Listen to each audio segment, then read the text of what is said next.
SBY atau lebih dikenal dengan Susilo Bambang Yudhoyono, dari prajurit lapangan hingga Presiden ke-6 Republik Indonesia.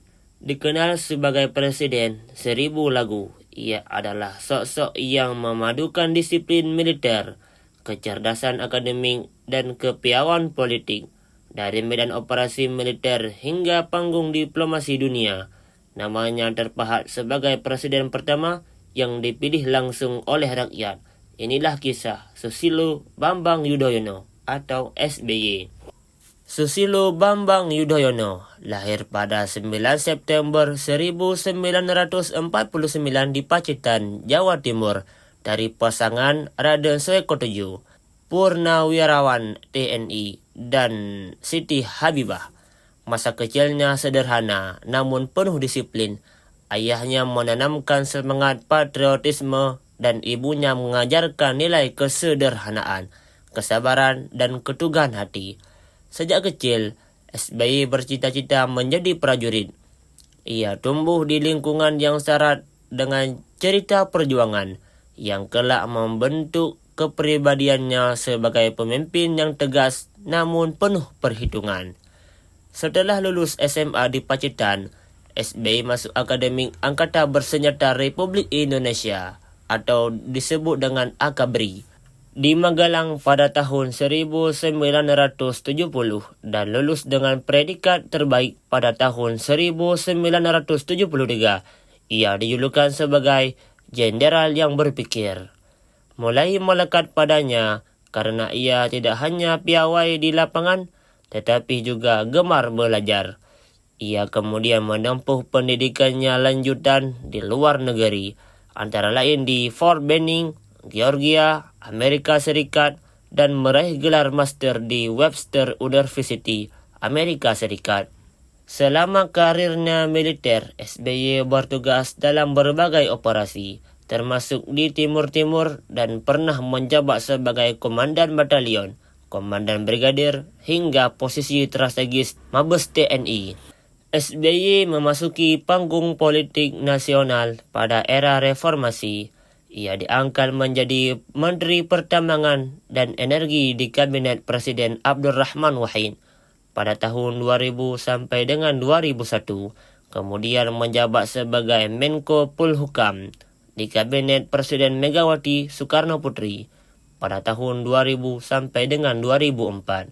Keteguhannya, gaya komunikasinya yang tenang, serta citra bersih membuat populer di mata publik.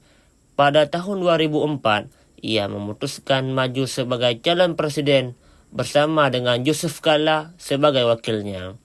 Tahun 2004, SBY mencetak sejarah sebagai Presiden RI pertama yang dipilih langsung oleh rakyat melalui Pilpres pasca reformasi. Selama 2 periode 2004 sampai dengan 2009 dan juga dari 2009 sampai dengan 2014, ia memimpin Indonesia dengan fokus pada stabilitas politik, pertumbuhan ekonomi, pemberantasan korupsi, dan diplomasi internasional.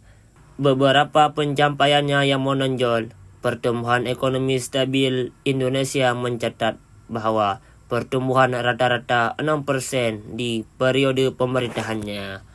Diplomasi global, SBY aktif di forum internasional seperti G20, APEC, dan ASEAN.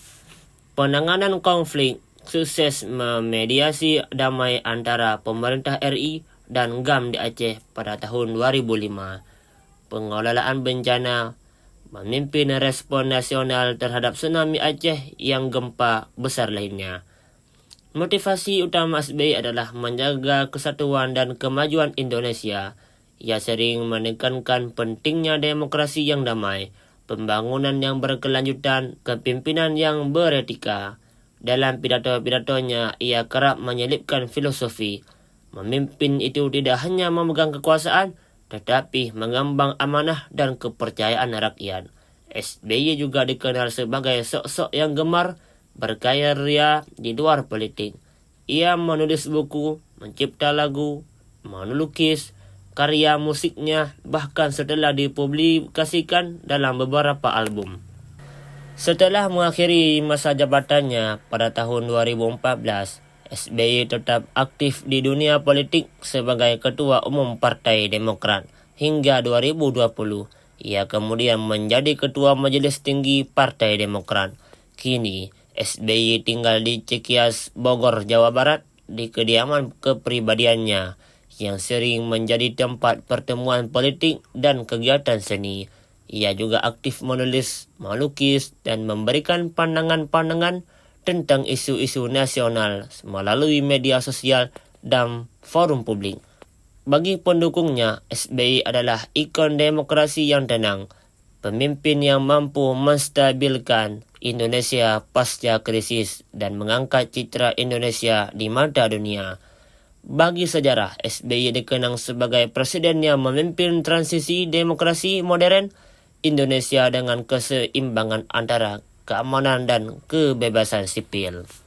Dari Pacitan ke Cikias, dari medan operasi militer hingga podium dunia, Susilo Bambang Yudhoyono membuktikan bahwa kepemimpinan adalah tentang kesabaran, kecerdasan, dan kesetiaan untuk selalu belajar.